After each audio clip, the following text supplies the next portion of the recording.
आज हम यहाँ पे कॉन्सेप्ट ऑफ द वेक्टर्स जल्दी जल्दी से। तो हमारे पास वेक्टर्स को अगर डील करें बच्चे हमारे पास, तो वेक्टर्स के अंदर हमारे पास क्या क्या चीजें हैं जो हमको पता होनी चाहिए, आकांक्षा, आन्या, या बच्चे हमारे पास कायशा क्या होनी चाहिए, या हमको फटाफट पता होनी चाहिए, क्योंकि देखिए बेसिक चीज। सबसे पहली चीज तो टीचर हमें बोलता है कि भैया वेक्टर है क्या चीज।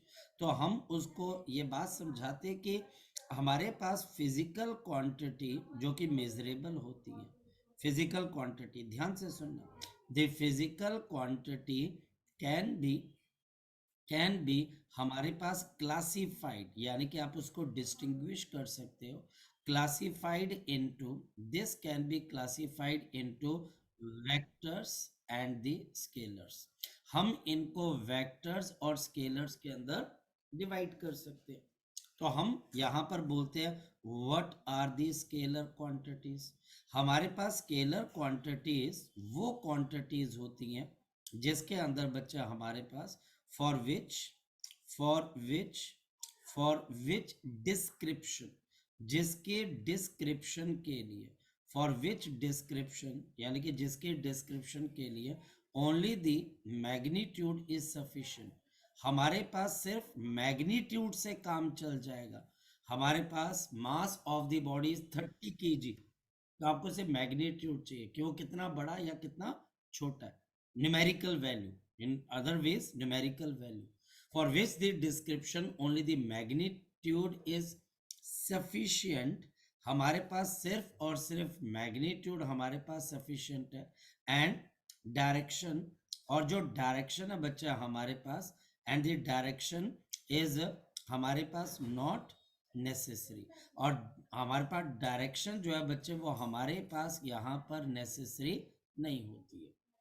For example mass of the body, the distance covered by the body, mass of the body, distance covered by the body, temperature, हमारे पास प्रेशर, हमारे पास वॉल्यूम, बहुत डेंसिटी, हमारे पास ऐसी कितनी सारी प्रॉब्लम्स हैं जिन प्रॉब्लम्स के अंदर या जिनके अंदर हमें डायरेक्शन की जरूरत नहीं है। अगर डायरेक्शन हो भी, सपोज कि प्रेशर के पास डायरेक्शन है लेकिन हमें उसकी जरूरत नहीं है, हमारे पास डेंसिटी, इसमें कोई डायरेक्शन नहीं है, सिर्फ एक वैल्यू आपके पास है, कमरे का एक टेम्परेचर है।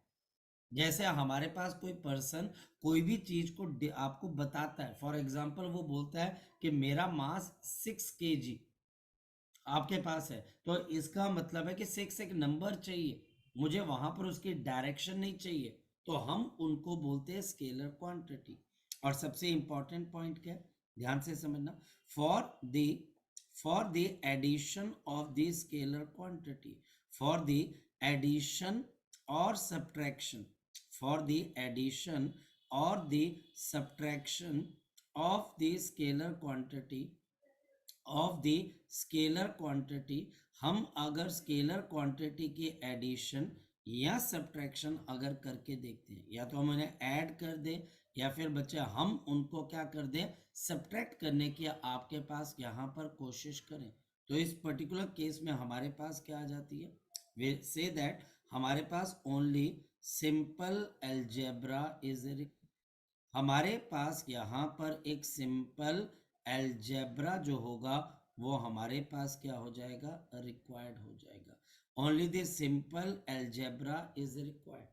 हमारे पास यहाँ पर एक सिंपल एल्जेब्रा ही चाहिए। फॉर एग्जाम्पल अगर कोई पर्सन बोलता है 20 डिग्री सेल्सियस में मैं 4 डिग्री सेल्सियस ऐड कर दूं, तो मेरे पास यहाँ पर कितना आ जाएगा, 24 डिग्री सेल्सियस। तो मेरे पास यहाँ पर आपके लिए क्या आ जाएगा, 24 डिग्री सेल्सियस, तो मेरे पास ये फाइनल टेम्परेचर आ जाता है। These are known as to be the scalar quantities. Next one, next हमारे पास यहाँ पर what are the vector quantities. हमारे पास वेक्टर क्वांटिटीज कौन सी क्वांटिटीज है, वेक्टर, वेक्टर क्वांटिटीज। अब आप तो ये भूल जाए कि अब टीचर आपको फाइनल एग्जाम में पूछेगा व्हाट इज वेक्टर, बहुत मुश्किल है, बहुत मुश्किल है। टीचर इससे बड़े क्वेश्चन पूछने की कोशिश करेगा। टीचर इसमें से अच्छे लेवल के क्वेश्चन पूछने की कोशिश करेगा। तो व्हाट इज अ वेक्टर? तो हमारे पास vector is a physical quantity which is completely described, जो हमारे पास कंप्लीटली डिस्क्राइब होता है किससे? Which is completely described with the magnitude as well as direction, with the magnitude as well as direction, जिसके पास मैग्नीट्यूड भी हो और साथ ही साथ मेरे पास क्या हो जाए? डायरेक्शन भी हो जाए। which is completely described with the magnitude as well as direction. For example, force.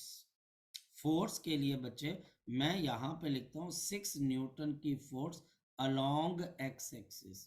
अगर मैं अलोंग एक्स एक्सिस ना लिखूं तो मुझे समझ में नहीं आएगा। फॉर एग्जाम्पल वेलोसिटी, मैं वेलोसिटी में क्या लिख देता हूं? सपोज 10 मीटर पर सेकेंड, और यहां पर मैं लिख देता हूं नॉर्थ ईस्ट डायरेक्शन। जब तक ये सारी चीज मैं लिखूंगा नहीं साथ में, वेलोसिटी कंप्लीटली डिस्क्राइब नहीं होगी। वेक्टर्स जिनके पास एक मैग्नीट्यूड है और डायरेक्शन, ग्रेविटेशनल फोर्स कहां पे लगती है? आप लिखोगे डाउनवर्ड, उसके साथ नहीं तो कंप्लीटली डिस्क्राइब नहीं कर पाओगे। बायोंड फोर्स कहां लगती है? अपवर्ड, तो हमको समझ में आता है कि वो अपवर्ड डायरेक्शन में लगती है। इसी तरीके से हमारे पास वेलोसिटी, डिस्प्लेसमेंट और मोमेंटम एंड सो ऑन, ये हमारे पास वो चीजें हैं जिनके अंदर मैग्नीट्यूड भी मेजर होता है और साथ ही साथ डायरेक्शन भी मेजर होती है। मैग्नीट्यूड भी मेजर होता है, साथ ही साथ डायरेक्शन भी हमारे पास मेजर होती है। सो हमारे पास फोर्स और दूसरी हमारे पास यहाँ पर क्या बचे? वेलोसिटी। आगे चलते हैं और समझने की कोशिश करते हैं। हमारे पास यहां पर नेक्स्ट पॉइंट क्या आ जाती है? Which is most important, the two vectors of same nature. मेरे पास अगर दो वेक्टर्स हैं ऑफ सेम नेचर, मेरे पास एक जैसे नेचर के दो वेक्टर्स। अब एक जैसे नेचर का मतलब फोर्स के साथ फोर्स, वेलोसिटी के साथ velocity. Two vectors of the same nature are added, ये बच्चा हमारे पास एडेड है, ये हमारे पास एडेड है according to the geometrical laws, according to the geometrical laws। इनको ऐड करने के लिए मुझे ज्योमेट्री की जरूरत पड़ती है, ज्योमेट्रिकल लॉज की जरूरत पड़ती है, ज्योमेट्रिकल लॉज। जबकि स्केलर को ऐड करने के लिए ज्योमेट्री की जरूरत नहीं है। हमारे पास किसकी जरूरत है? वहां पर हमको जरूरत है आपके पास सिंपल अलजेब्रा की। 1+2 कितना होता है? 3। वहां पर कोई ज्योमेट्री नहीं है, आपको कोई लाइन खींचने की जरूरत नहीं है, आपको पेपर की जरूरत नहीं है, आपको सिर्फ उंगलियों की जरूरत है या मेंटल कैलकुलेशन की जरूरत है। पर अगर आपको दो वेक्टर्स को ऐड करने तो मुझे ज्योमेट्रिकल लॉज की जरूरत होती है। And according to the geometrical laws of the number 1 triangle law of vector addition, the triangle law of the vector addition.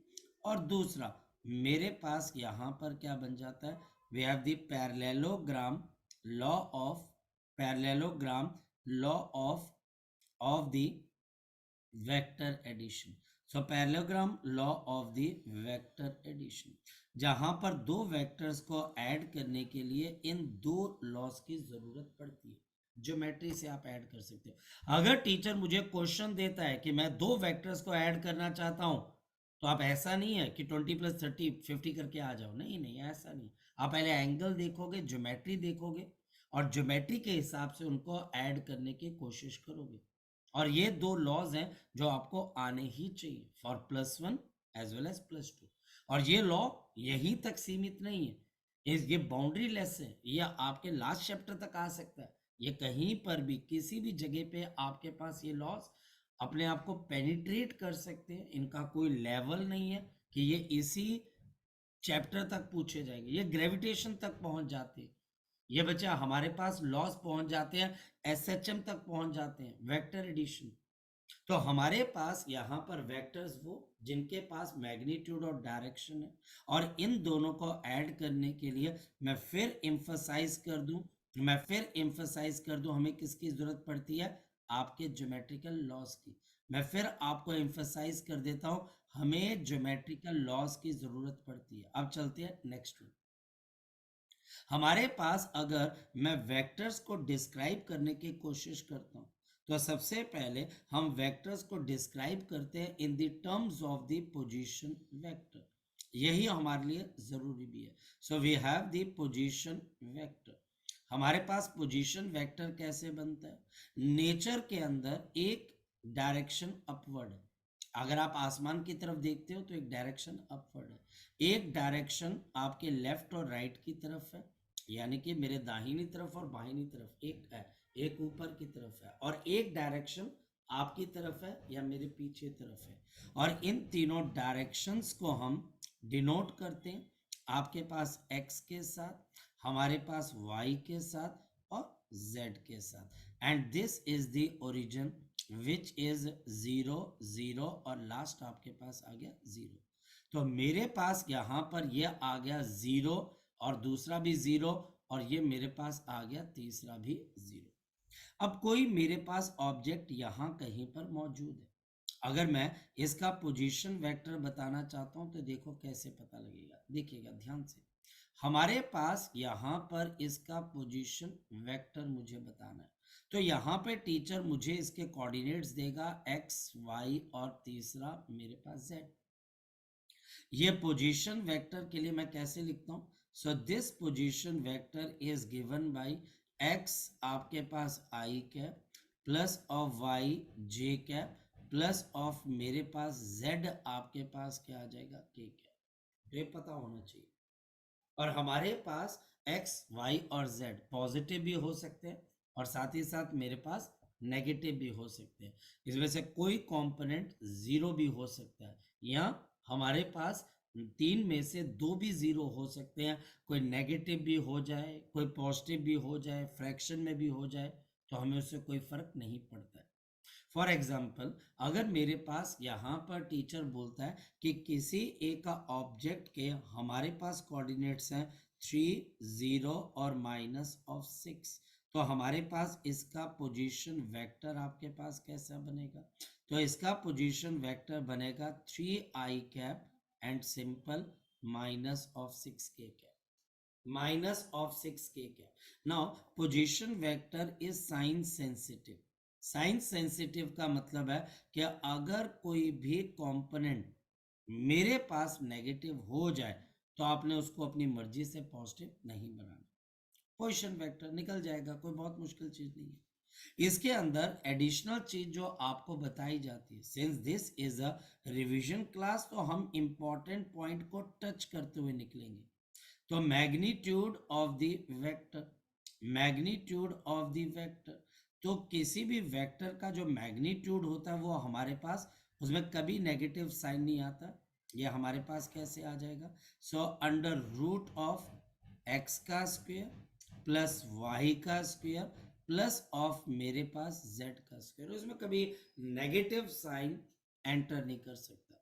यानी कि ये तीनों मेरे पास यहाँ पर पॉजिटिव है तो भी अंदर पॉजिटिव आएगा, अगर तीनों में से तीनों नेगेटिव है तो भी अंदर पॉजिटिव ही आएगा।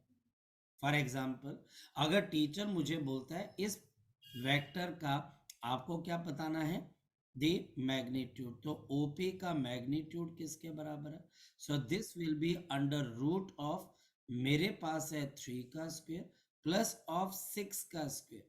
नेगेटिव साइन एंटर ही नहीं करता है। आप मैग्नीट्यूड निकालने जाओगे ये कभी भी हमारे पास आना, ये हमारे पास नेगेटिव आएगा ही नहीं, ठीक है दृष्टि, ये हमारे पास कभी नेगेटिव आएगा नहीं। तो आपके पास under root of 9 plus of 36, 9 plus 36 होता है 45, so this is a 45 and this will be 3 under root of 5, तो ये हमारे पास इसका मैग्नीट्यूड आ जाएगा। तो ये बच्चे हमारे पास इसका मैग्नीट्यूड आ जाएगा, तो बड़ी सिंपल सी चीज है। नेक्स्ट हमारे पास डिस्प्लेसमेंट वेक्टर, नेक्स्ट हमारे पास आ जाता है we have the displacement vector, हमारे पास displacement vector is given by, this is given by the position vector final minus position vector initial. तो position vector final minus position vector आपके पास क्या आ जाएगा, इनिशियल आ जाएगा, डिस्प्लेसमेंट वेक्टर।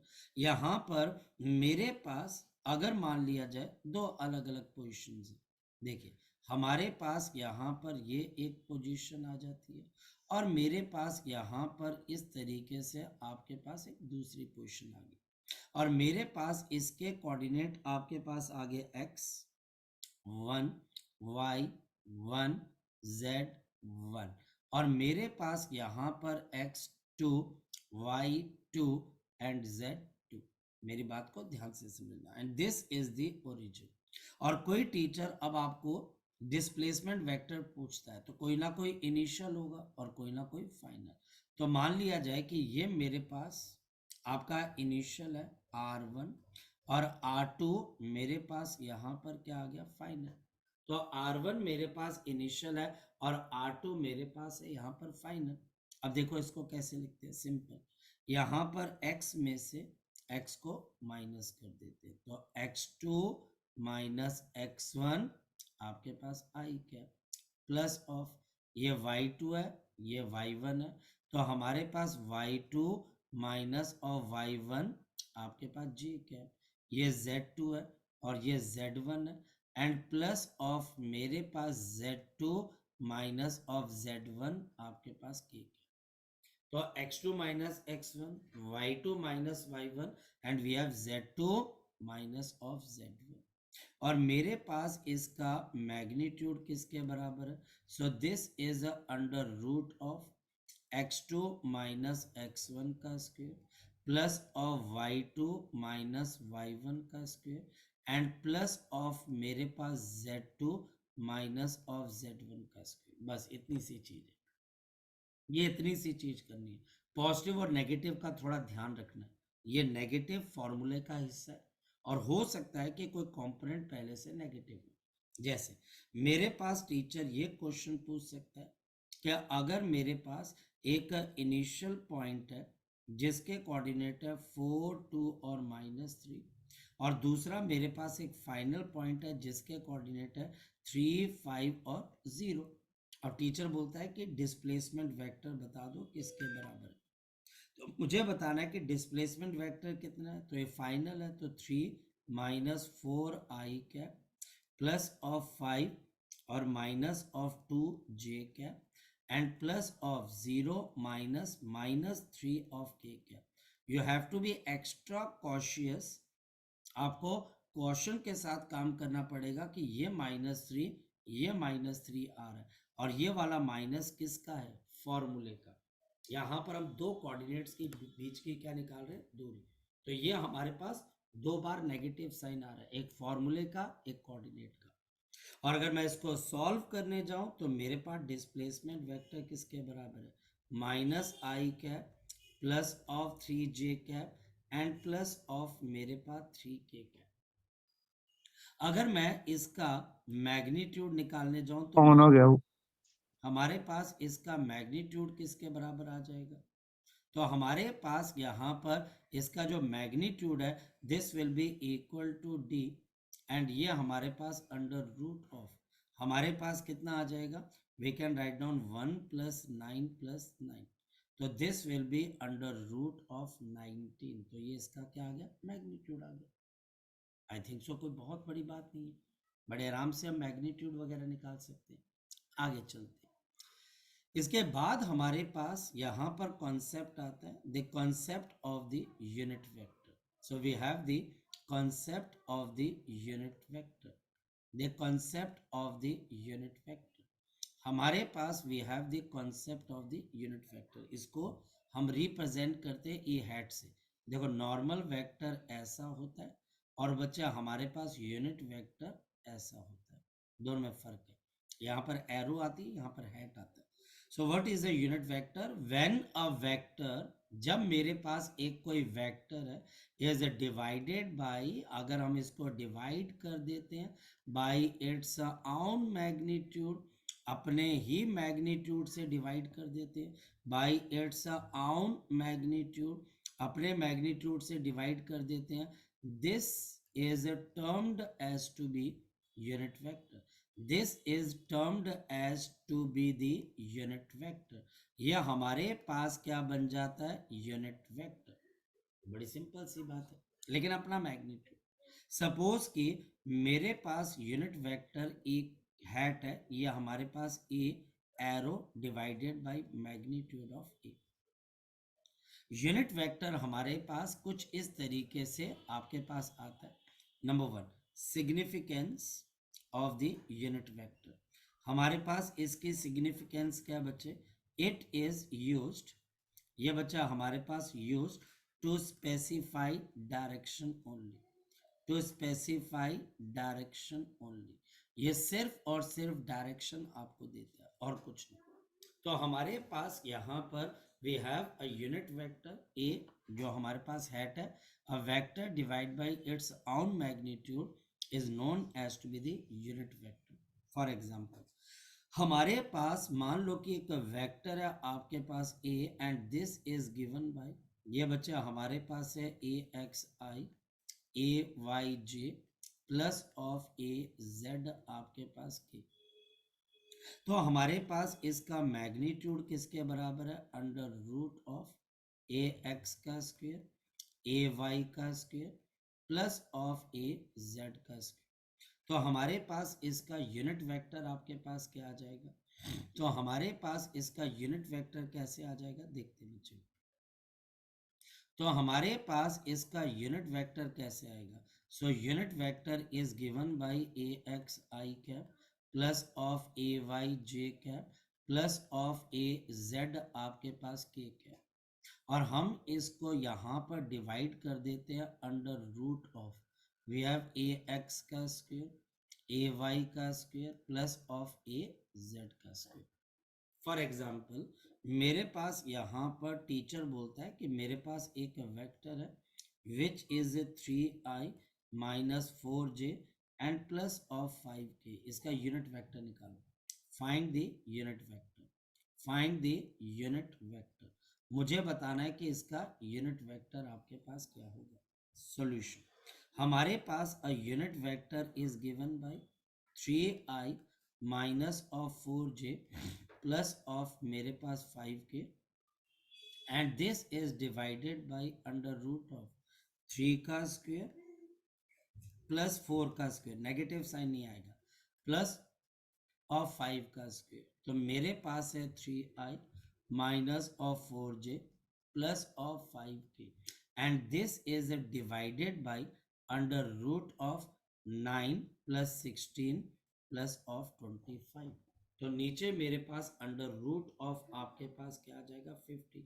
तो गरिमा, ये हमारे पास क्या आ जाएगा? 3i minus 4j plus of 5k and this whole is divided by under root of आपके पास क्या आ जाएगा? 50। तो यह हमारे पास अंडर रूट ऑफ आपके पास क्या आ जाएगा? 50 बच्चे आपके पास आ जाएगा। अंडर रूट ऑफ आपके पास यहाँ पर क्या आ जाएगा? 50।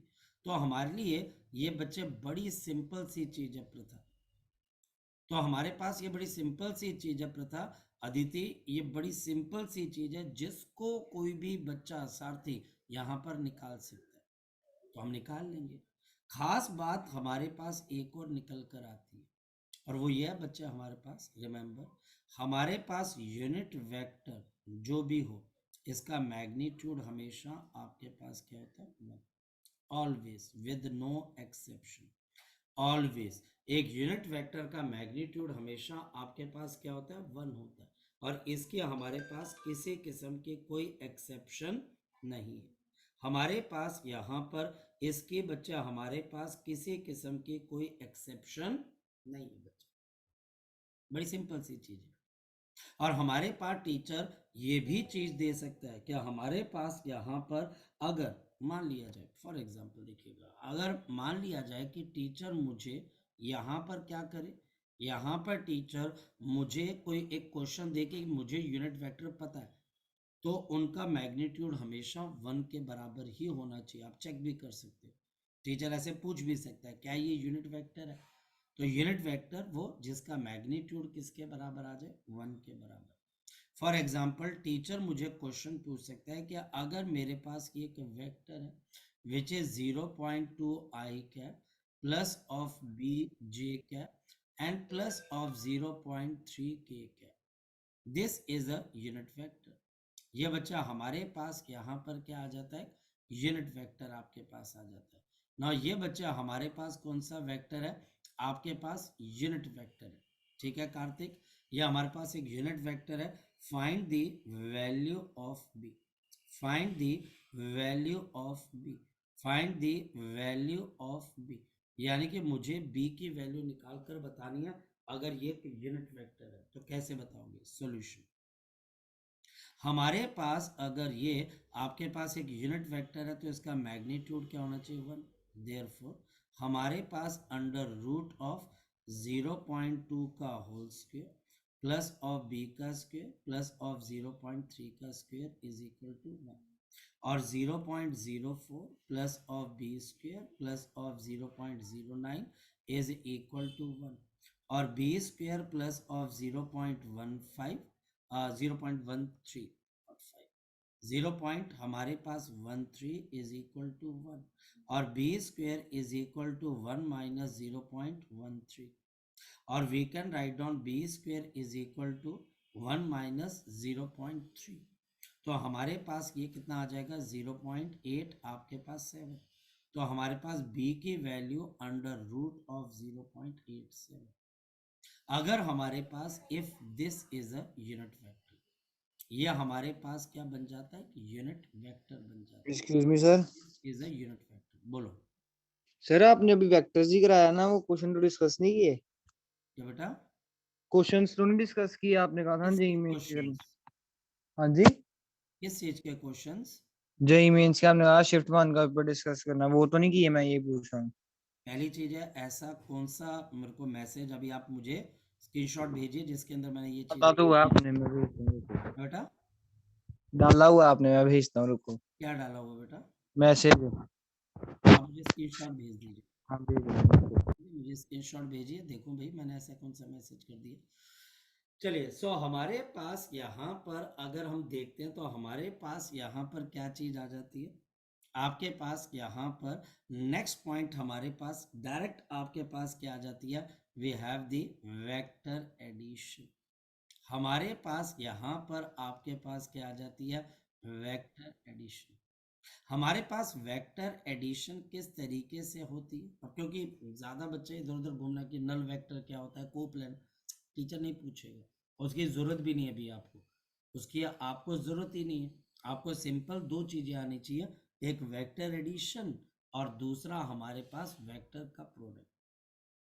एक वेक्टर एडिशन और दूसरा बच्चा हमारे पास क्या आ जाता है, वेक्टर प्रोडक्ट। तो वेक्टर एडिशन, हमारे पास वेक्टर एडिशन के अंदर अगर मेरे पास दो वेक्टर्स किसी एंगल थीटा पे हो, तो पहले तो ये भी देखना पड़ता है हमारे पास कि मेरे पास यहाँ पर इस तरीके से आपके पास एक वेक्टर है, ये ट्राइंगल लॉ देख रहे हैं, और ये मेरे पास आपके पास दूसरा वेक्टर है।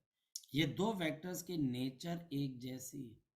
हमारे पास एक वेक्टर है आपके पास यहाँ पर विच इज ए, ये बच्चा हमारे पास ए आ गया, और ये मेरे पास आ गया दूसरा वेक्टर, और ये हमारे पास इन दोनों के बीच का एंगल क्या बन गया, थीटा बन गया।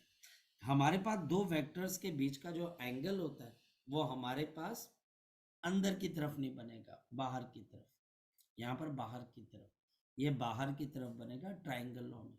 इन दोनों का जो रिजल्टेंट हमारे पास होगा, क्योंकि हम इनको ज्योमेट्रिकली ऐड कर रहे हैं, वो हमारे पास कुछ इस तरीके से बन जाएगा। ये हमारे पास इन दोनों का रिजल्टेंट बन जाएगा, और ये हमारे पास रिजल्टेंट किसके बराबर होगा, अंडर रूट ऑफ आपके पास A square plus of B square plus of 2ab into cos of theta. और ये बच्चा हमारे पास एंगल कितने के बराबर आ जाएगा, बीटा, रिजल्टेंट, क्योंकि वो भी आपके पास एक हमारे पास क्या होगा, एक बच्चा हमारे पास यहाँ पर वेक्टर होगा, तो ये रिजल्टेंट है, ये रिजल्टेंट है, ये हमारे पास रिजल्टेंट वेक्टर है, और ये रिजल्टेंट वेक्टर का मैग्नीट्यूड है। भाई इसको भूल मत जाना जी। कार्तिक बेटा तो भेज दिया मैंने। भेज दिया आपने? अच्छा, क्या है इसके अंदर भाई, कब भेजा आपने? अच्छा, यहाँ पर हमारे पास मैंने ये बोल रखा है, इसको शायद से बेटा आपने इंग्लिश की भी क्लास लगाए, today J means first question both discussed in the class. इसके ऊपर मैंने 2 क्वेश्चन भेजे, जो क्वेश्चन मैंने क्लास के अंदर डिस्कस किए थे, अच्छा तो अच्छा, ये डिस्कशन ओके। तो आपने मीटिंग आईडी नीचे भेजी, हाँ मुझे लगा डिस्कस करने होंगे। नहीं नहीं बेटा, अभी तक तो बच्चे पेपर ही किसी के पास नहीं आया, क्योंकि ये पेपर आउट नहीं होता ना, ये पेपर कंप्यूटर। ठीक है सर, मेरी गलती है। नहीं नहीं, कोई नहीं, गलती जिस मर्जी, तभी तो मैंने बोला स्क्रीनशॉट भेज दिया। चल, अभी अगर तू इतना कहता है तो भेज दूं पेपर तुम्हें आज का? चलो पेपर भेज देते हैं, चलो लो जी, आज का पेपर भेज देते हैं। नहीं मिला अभी तक। अरे मिल जाता है, क्या बात कर रहा है ना, ऐसे थोड़ा, मैथ्स के पेपर भेज दिया मैंने, है ना, ये अभी फिजिक्स का अभी अभी आया, ठीक है, कोई बात नहीं, धीरे धीरे करके पेपर आ जाएंगे, ठीक है, सारे के सारे। अच्छा, अब मेरे पास यहाँ पर ये रिजल्टेंट आपके पास आ गया। अच्छा, इसको प्रूफ कैसे किया जाएगा, तो ये बच्चा हमारे पास ऐसा यहाँ पर आ जाएगा। इसको प्रूफ करने का तरीका बता रहा हूँ। ये मेरे पास यहाँ पर आप एक परपेंडिकुलर ड्रॉ कर दो, ये बी है, so this will be equal to B sine theta, और ये मेरे पास क्या आ जाएगा, बी कॉस ऑफ थीटा।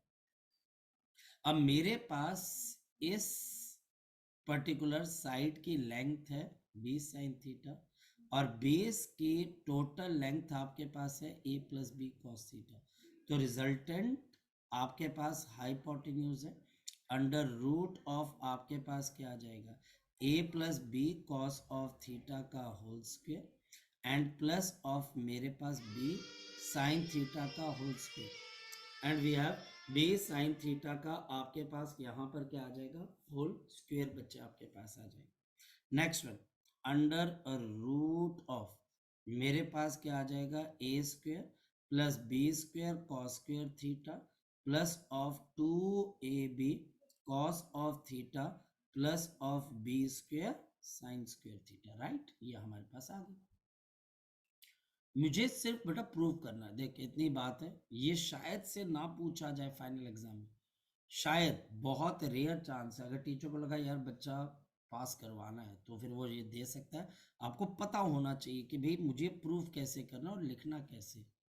अब जो लिखना कैसे है उसके लिए आप इसको ऐसे समझो कि अगर दो वेक्टर्स जो कि एंगल थीटा पे है, अगर ये ट्राइंगल की दो साइड्स को रिप्रेजेंट करते हैं, तो जो इन दोनों का रिजल्टेंट होगा वो ट्राइंगल की तीसरी साइड और क्लोजिंग साइड हो जाएगी। बस इतनी बात दिमाग में रखना, ट्राइंगल ऑफ वेक्टर एडिशन। ये हमारे पास आ गया B square cos square theta plus B square sine square theta, ये बी स्क्वेयर हो जाएगा, and we have under root of क्या आ जाएगा, so we have A square plus B square plus of 2ab cos of theta, ये resultant है, ये हमारे पास रिजल्टेंट है। This is known as to be the triangle law. ये बच्चा हमारे पास क्या बन जाएगा, we have the triangle law of the vector addition. इसके साथ साथ मेरे पास एक लॉ और भी आता है, parallelogram law of vector addition. इसमें ये बोलते हैं कि अगर दो वेक्टर्स को मैं पैरेललोग्राम के एडजेसेंट साइड से रिप्रेजेंट करता हूँ, ये दो वेक्टर्स हैं और इन दोनों वेक्टर्स के बीच का एंगल मेरे पास थीटा है, तो हमारे पास इन दोनों वेक्टर्स, क्योंकि ज्योमेट्रिकल लॉज है, ज्योमेट्रिकल, तो इन दोनों वेक्टर्स का जो रिजल्टेंट होगा वो हमारे पास कैसे दिया जाएगा, it is given by the diagonal of the parallelogram starting from the intersection of the two vectors, जहां से ये दो वेक्टर्स इंटरसेक्ट कर रहे वहां से इसका रिजल्टेंट बनेगा।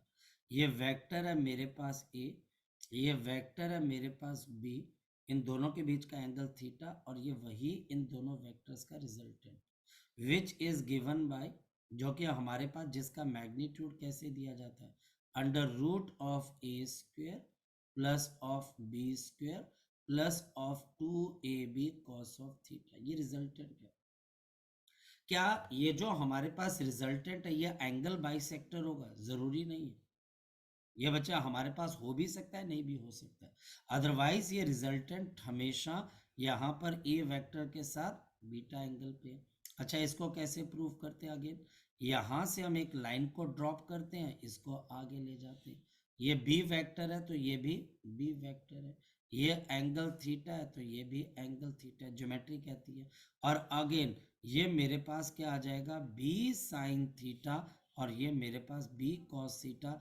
रेस्ट करके आप खुद देख लो कि इस फिगर में और अब पिछली फिगर के अंदर कोई फर्क नहीं रहेगा। अगर आपको ये आता है तो अब आपको अगली फिगर का भी कॉन्सेप्ट पता लग जाएगा कि हमारे पास resultant of the vector is given by under root of, मेरे पास क्या आ जाएगा, A square plus B square plus of 2ab cos of theta. अब थीटा क्या हो सकता है? थीटा 0 डिग्री से 180 डिग्री के बीच में होगा। दो वेक्टर्स के बीच का एंगल 0 डिग्री से शुरू होकर 180 के बीच में जा सकता है। और सर अगर 180 से ऊपर चला जाए तो आपको छोटा एंगल लेना है, तब आपको माइनस करके इसको 180 के बीच में लेके आना है। तब आपको इसको माइनस करके 180 के बीच बीच में लेके आना है। इस बात को ध्यान में रखना है। 0 आपके पास दो वेक्टर्स के बीच का मिनिमम एंगल होगा, और 180 हमारे पास दो वेक्टर्स के बीच का क्या होगा बच्चा? हमारे पास इसका मैक्सिमम आपके पास एंगल होगा, मिनिमम और मैक्सिमम। और जो रिजल्टेंट एंगल बना रहा है टेंजेंट ऑफ बीटा, ये आपके पास कैसे बनेगा? टेंजेंट ऑफ बीटा, तो this is given by B sine theta. अब ये बन गया परपेंडिकुलर, और बेस सामने नजर आ रहा है आपको a plus B cos of theta, a plus B cos of theta. तो इस मेंटेलिटी में से अब जल्दी बाहर निकलो। वेक्टर जो है बच्चे हमारे पास एक बड़ी प्रिलिमिनरी सी चीज है, इसमें से बाहर निकल जाइए। ये हमारे पास बहुत प्रिलिमिनरी चीज है आपके पास, यानी कि एक मैथमेटिकल आपके पास स्किल है जो आपके पास डेवलप होना चाहिए अगर आप +1 +2 को कवर करना चाहते हो। इसमें से निकल जाओ, नहीं तो आप वेक्टर में फंसे रह जाओगे। आपका वेक्टर तो अच्छा हो जाएगा लेकिन बाकी चीजें अच्छी नहीं हो पाएंगी। इसमें से निकलो फटाफट, मतलब कि एडवाइस कर रहे हैं हम कि निकल जाओ। क्या है इसमें से? दो वेक्टर्स है, उनको ऐड करना। अब 0 डिग्री, कॉस ऑफ 0 डिग्री की वैल्यू 1 होती है, कॉस 180 की -1, यानी कि दो वेक्टर्स में हमारे पास यहाँ पर जो एंगल है वो मैक्सिमम 1 की वैल्यू ले सकता है और मिनिमम -1 की। तो इसका मतलब हमारे पास क्या हो गया, क्या अगर मेरे पास दो वेक्टर्स गिवन हैं तो मैं इन दोनों का रिजल्टेंट मैक्सिमम मुझे कहां पर मिलेगा? हमारे पास इनका रिजल्टेंट मैक्सिमम आपको कहां पर मिलेगा? आपको मैक्सिमम रिजल्टेंट मिलेगा जब थीटा आपके पास 0 डिग्री पर। क्यों? क्योंकि कॉस ऑफ 0 डिग्री की वैल्यू सबसे बड़ी और 1 के बराबर होती है। तो रिजल्टेंट मैक्सिमम की वैल्यू पता है क्या बच्चे? सिंपल दो वेक्टर्स को आपस में डायरेक्टली क्या कर दो, ऐड कर दो। दो को आपस में ऐड कर दो और हमारे पास रिजल्टेंट मिनिमम। और अगर मैं बात करूं कि मिनिमम रिजल्टेंट कहां पर मिलेगा? मैक्सिमम एंगल पे, यानी कि थीटा आपके पास कितने के बराबर है? 180 डिग्री। रीजन है कॉस ऑफ 180 डिग्री आपके पास किसके बराबर होता है? -1। तो मेरे पास यहां पर आपका मिनिमम रिजल्टेंट आपके पास क्या आएगा? Magnitude of A minus magnitude of B. बस। अब टीचर आपको 120 डिग्री पे बोल दे, आपको बच्चे यहाँ पे टीचर 150 डिग्री पे बोल दे, मुझे वैल्यूज याद होनी चाहिए। मुझे cos ऑफ 60 की वैल्यू पता होनी चाहिए, हाफ होती है। मुझे cos 30 की वैल्यू √3/2 होती है। cos 45 1/√2 होता है। टीचर मुझे दो वेक्टर्स के बीच का एंगल देता जाएगा और मैं रिजल्टेंट निकालता जाऊंगा। कोई बहुत मुश्किल चीज तो है नहीं इसके अंदर से। फॉर एग्जाम्पल अगर टीचर मुझे यहाँ पर आपके पास एक क्वेश्चन देता है और क्वेश्चन बच्चा हमारे पास क्या, ध्यान से समझना, टीचर मुझे बोलता है कि मेरे पास यहाँ पर दो वेक्टर्स हैं, मेरे पास पहला वेक्टर है आपके पास 10 न्यूटन का और दूसरा वेक्टर है मेरे पास 20 न्यूटन का, और इनके बीच का एंगल मेरे पास है 120 डिग्री, और टीचर बोलता है कि इनका रिजल्टेंट निकाल कर बताओ। तो हमारे पास इन दोनों वेक्टर्स का रिजल्टेंट क्या आएगा, अंडर रूट ऑफ मेरे पास 10 का स्क्वायर प्लस ऑफ 20 का स्क्वायर प्लस 2 इंटू 10 इंटू हमारे पास यहाँ पर 20 इंटू कॉस ऑफ आपके पास क्या आ गया 120। मेरे पास कॉस 120 की वैल्यू कितने के बराबर होती है बच्चे, माइनस ऑफ।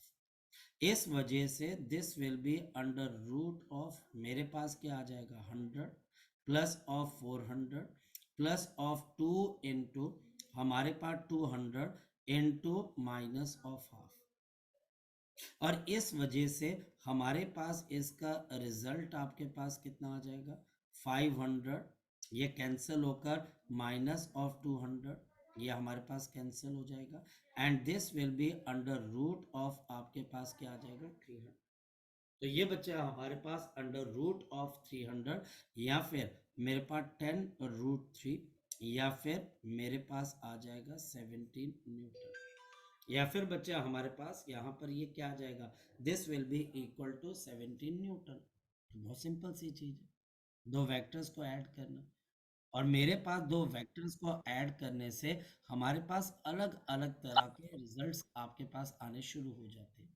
जैसे आगे चलते हैं, फॉर एग्जाम्पल मेरे पास यहाँ पर टीचर ऐसा भी कर सकता है कि जहाँ पे टीचर मुझे बोले कि अगर इफ, क्वेश्चन है इफ द रिजल्टेंट ऑफ, अगर हमारे पास जो रिजल्टेंट है, if the resultant of the two vectors a and b is, of the two vectors a and b, अगर इन दोनों का रिजल्टेंट है under root is under root of 3a का स्क्वायर प्लस ऑफ b का square, find the angle between the two vectors, find the angle between two vectors, angle between two vectors, angle between the two vectors, यानी कि दो vectors के बीच का angle क्या होगा।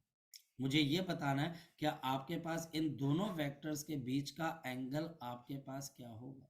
मुझे ये समझाना है कि आपके पास इन दोनों वेक्टर्स के बीच का एंगल क्या होगा। सॉल्यूशन जरा चेक कर लेते हैं। हमारे पास यहाँ पर under root of we have 3a square plus of b का square, and this is under root of मेरे पास a square plus of b square plus of 2ab cos of theta, squaring both sides. तो मेरे पास है 3a square plus of b square and we have a square plus of b square plus of 2ab cos of theta। तो हमारे पास b square से b square cancel, 3a square minus a square is equal to 2ab cos of theta। तो 2a square is equal to 2ab cos of theta, और या फिर मेरे पास यहाँ पे 2 से 2 कैंसिल, एक a से आपके पास दूसरा a, so we can write down a by b is equal to आपके पास क्या आ जाएगा, now this will be equal to cos theta, और theta is equal to cos inverse of मेरे पास क्या आ जाएगा a बाई b। फॉर्मूला तो सिंपल सी बात है, under root of a square plus of b square plus of 2ab cos of theta, under root of a square plus of b square plus of 2ab cos of theta, under root of a square plus of b square plus of 2ab cos of theta. चलिए, so अभी के लिए इतना ही करते हैं बच्चे, बाकी चीजें बच्चे अब हम नेक्स्ट टाइम डिस्कस करेंगे। शाम को 8 बजे SHM की क्लास होगी न्यूमेरिकल्स वाली। Okay bye.